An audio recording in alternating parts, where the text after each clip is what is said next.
This is the best Les Paul I currently own and maybe have ever owned. And I can't stop looking at it on the screen. And based on what I normally like and what a lot of Les Paul lovers like, this shouldn't be this good. Let's get into it. What this is an extremely special and kind of one-of-a-kind Gibson Les Paul, but really not. So here's the deal. So when I was young enough that I had LimeWire, right? It was around that time. For those of you who remember LimeWire, yeah. You know, if you know, you know. So when I first saw one of these guitars was on LimeWire, and I had downloaded a lesson from Steve Stevens where he was teaching how to properly play this.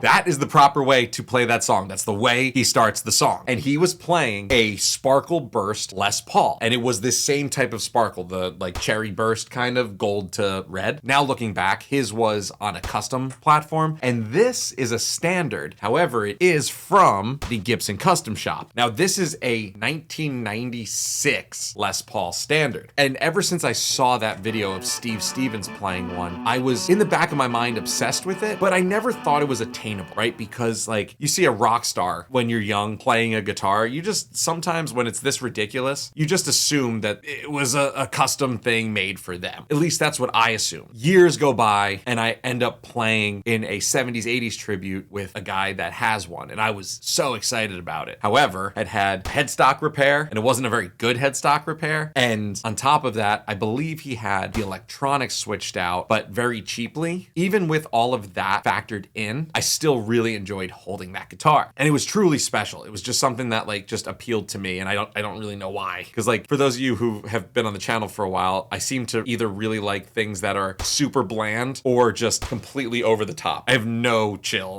in either direction. Before we go any further, let's get some sounds. Let's get some tones. Over on the guitar cam.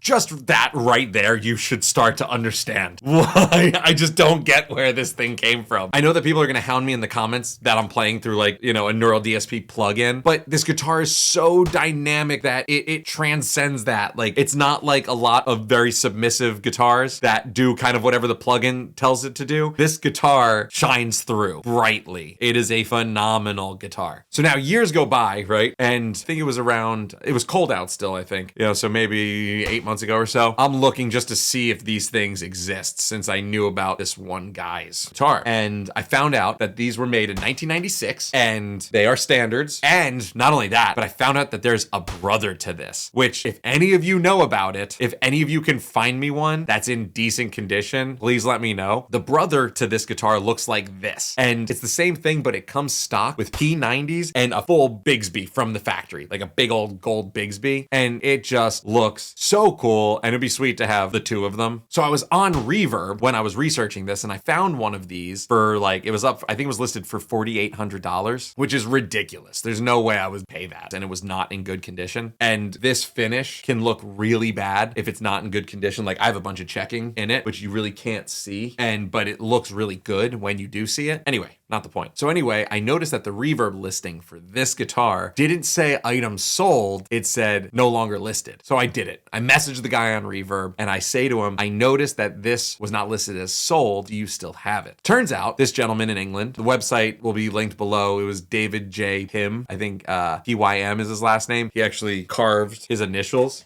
and the year of the guitar into the backplate here. So it says DP 1996. It turns out that this guy had been dealing guitars and antiques since he was like 16 and now he's almost 80 and he's retiring. And he was like, I still have it and I'm just selling everything that I have at cost. So if you go to his website, there was a lot of like really cool vintage stuff that was going for way under what it should have been. And it's probably all gone by now, but this one was the one that I was after. I never had a black back Les Paul. Needless to say, he was willing to sell this at cost for him what he bought it for, which was way under the $4,800 listing and comfortably enough for me to purchase it. And like everything about this kind of goes against everything that I ever liked in my life.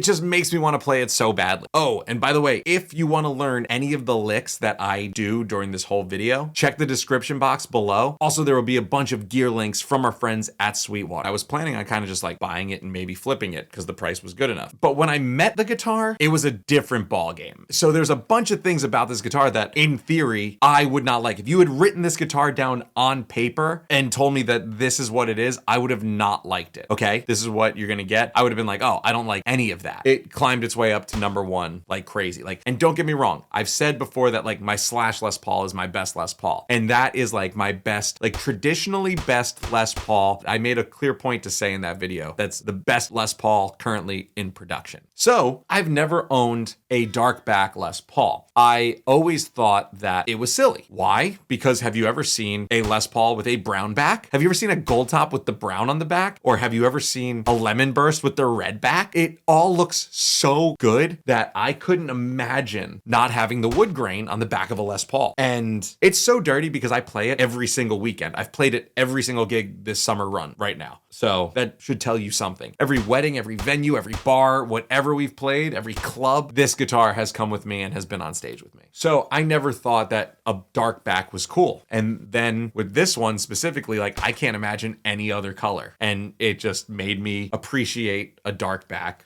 black back Les Paul. So another important thing to mention is that this guitar comes in at about 8.5 pounds, I believe, somewhere around there, which is a good Les Paul weight. The worst misconception about Les Pauls is that they need to be heavy. And in this case, this guitar is 8.5 pounds, somewhere around there, which is a good Les Paul weight. That's a lot of Les Paul lovers would say, yeah, that's a great Les Paul weight. However, it is like very chambered. It's so chambered that if you open up this back plate, you can pretty much stick your whole hand into the back of the guitar. It's really wild.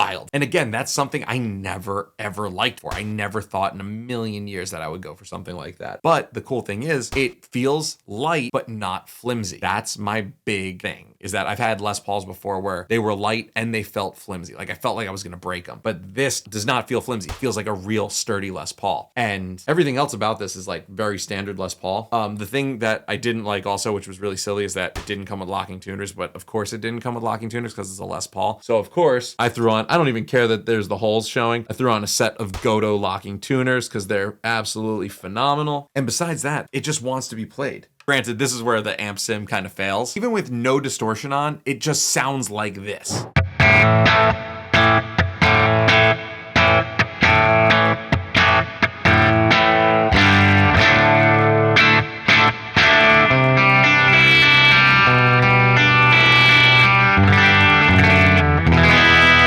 But it can also sound like this.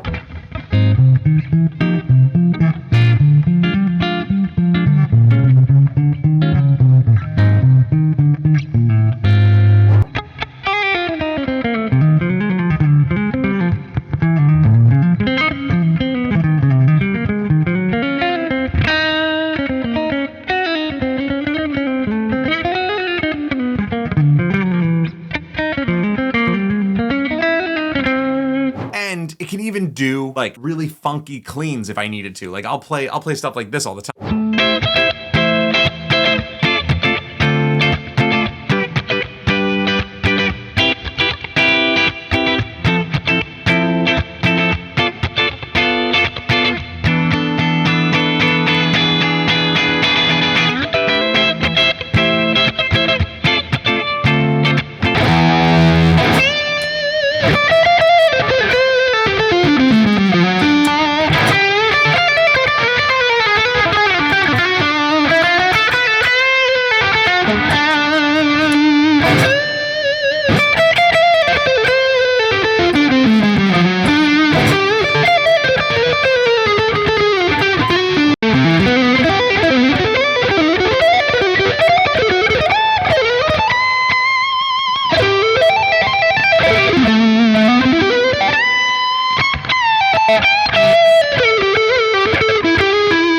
nice when you meet a guitar that you bond with. Like, this neck is the best feeling Les Paul neck I've ever had in my life. The guitar is so well balanced for being a Les Paul, which is insane. And yeah, it went from me wanting to buy and flip it to something that's probably never leaving. Now, that being said, if you want to know some of my advice on buying and flipping or like investing in guitars, you can watch this video right here.